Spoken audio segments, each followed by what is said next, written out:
I'm Enrico De Luca, and I'm 38 years old. I work for a co-op that is called Viaggi e Miraggi, an onlus social co-op that deals with responsible tourism. The first experience I had was as a traveller with Viaggi e Miraggi, which had just been created. I took a trip to Senegal, and it was the stone in my shoe that made me realise some things regarding the north and south of the world. Since then, something settled in my head saying, this must become my job. At the time, I was a teacher, and I had a passion for trips. So I said to myself, this could become a profession for me.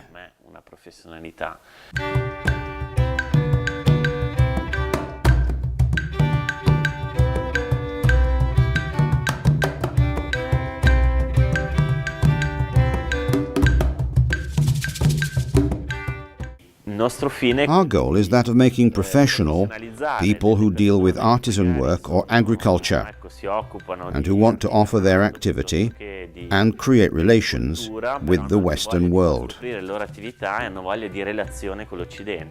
Our philosophy at Viaggi e Miraggi is that tourists are accompanied and welcomed locally. Developing this profession enables people to have real jobs. The focus is on projects and know-how, and approaching these projects, therefore a real tourist trip. They're not poverty trips, but trips of learning and sharing. Another important aspect is that they change you as a person. It's a personal path that one does with oneself, and confronting oneself with people who have lifestyles and sustainability that is on a lower level. And this often arouses introspection and looking at things in your life, but it also gives you the energy to say, well, maybe something can be done together and recreate an equilibrium in this big gap between South and North in the world. The biggest and most evident obstacle is the financial one, because you leave a job that gives you a steady pay and you leap into something that, although social, is a real business.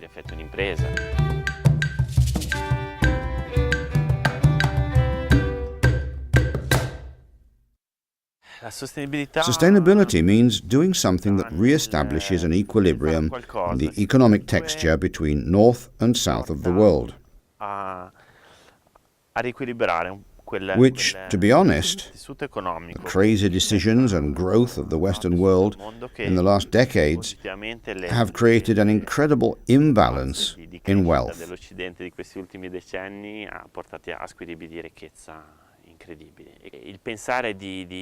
The idea of working daily inside a business that increases the growth of this disadvantageous reality in the world is a choice that leads to this imbalance.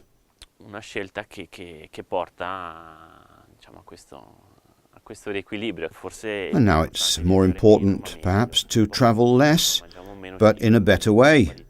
Much like food, we should eat less, but with better quality foods.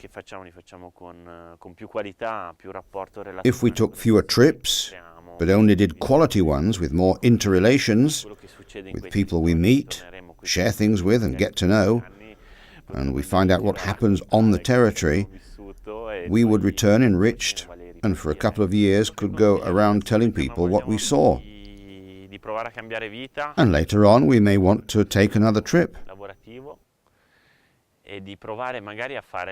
What I suggest to those who want to change lifestyles and begin a new field of work, and to add up all his interests and put them in a mixer and see what comes out.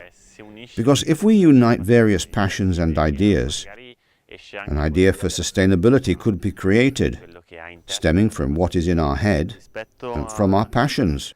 And instead of going to live in a small, uninhabited town and giving it some life and energy, one can get a small country house and renovate it by buying primary materials and working with the help of some friends and technicians.